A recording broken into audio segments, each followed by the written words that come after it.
जगन्नाथ दर्शक बंधु सर्वे भवन्तु सुखिन समस्ते खुशी रे रहंतु आनंद रे रहंतु समस्तक जीवन रे मां शारदा सुख शांति आनंद भरी दियंतु। मुक्तेश्वर ज्योतिर्गवेषणा केंद्र परिवार तरफ आपण को स्वागत। धर्मज्ञान टीवी यूट्यूब चैनल परिवार तरफ आपण को स्वागत। आज कार्यक्रम रे दर्शक बंधु आमे जानिबा कर्कट राशि व्यक्ति 15 मे 2025 जाए रही राजयोग। ए राजयोग कहीं निर्माण एवं ए राजयोग प्रभाव रे कर्कट राशि व्यक्ति को किपरि मिलिबो सफलता, क्यों दिगरु मिलिबो सफलता, से विषय रे आमे कार्यक्रम माध्यम रे आलोचना करिबा। दर्शक बंधु, ज्योतिष शास्त्र यह एक सत्य शास्त्र। ए शास्त्र आपण को उत्तम मार्ग एवं ए शास्त्र आपण को प्रत्येक समय रे सावधान करिबारे मित्र भली सहाय्य करे। गोटे परामर्शदाता हिसाब रे आपण को जो परामर्श ज्योतिष शास्त्र दिए ताहा अत्यंत अमूल्य अटे।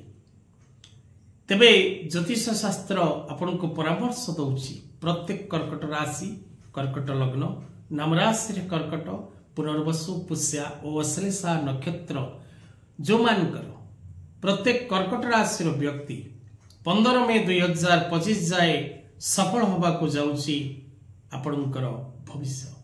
केही रोकी पारिबेनी आपणकर सफलता। प्रत्येक कर्कट राशि व्यक्ति जीवन रे अनेक परिवर्तन घटिबो 15 मे 2025 मध्य।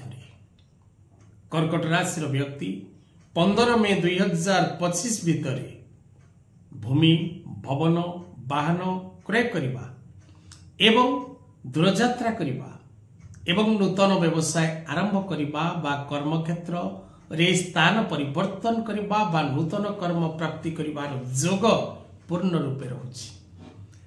भाग्य आपण को पूर्ण रूपे सहायक हबो। प्रत्येक क्षेत्र रे आपण निश्चित भाव रे उन्नति करिवे। प्रत्येक क्षेत्र रे आपण निश्चित भाव रे सफलता प्राप्ति करिवे।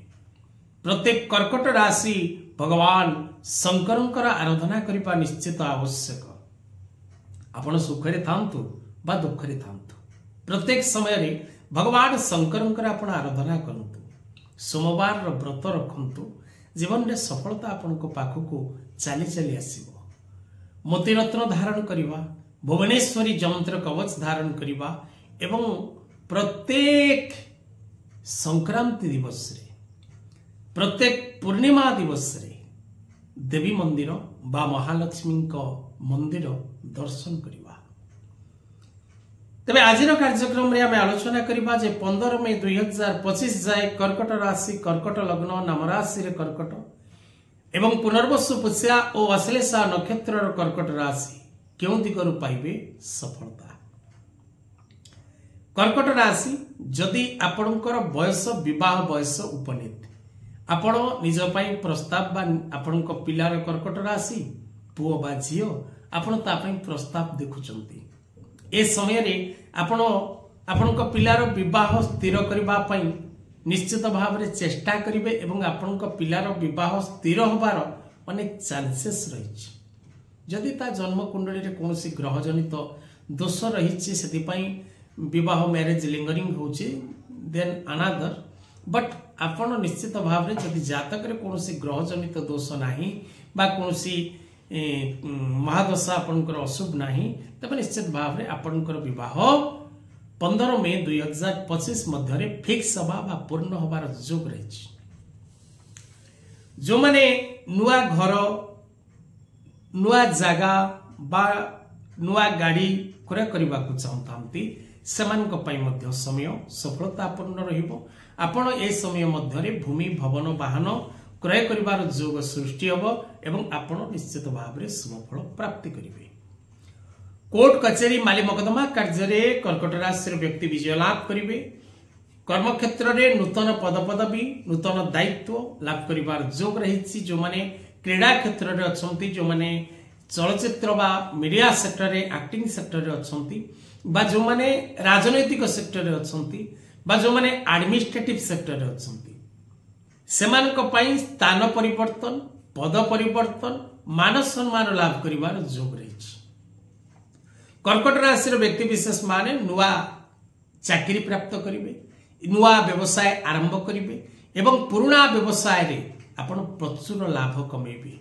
जो माने share trading, real estate, social media एवं जो माने विशेष करी मिडिल पर्सन रे बा मार्केटिंग सेक्टर रे अछंती से माने निजर कर्म क्षेत्र रे अर्थ लाभ करिवार जोग विभिन्न दिगरु सृष्टि होबो। विभिन्न प्रकार दिगरु आपण अर्थ लाभ करिवे। जदि आपणकर वैवाहिक दाम्पत्य जीवन रे किछि मतभेद रहिछि स्वामी स्त्री मध्य बा रिलेशनशिप रे जदि कोनोसी प्रकार रो प्रॉब्लम्स रहिछि एवं आपणकर कर्कट राशि तेबे आपणकर रिलेशनशिप ठीक हबार अनेक जोग रहिछि। अनेक दिगरु कर्कट राशि व्यक्ति पूर्ण सफलता लाभ करिवे। 15 मई 2025 जाए आपणक भाग्य आपणक हाथ रे। आजिर कथा वस्तु को एठी रखिबा।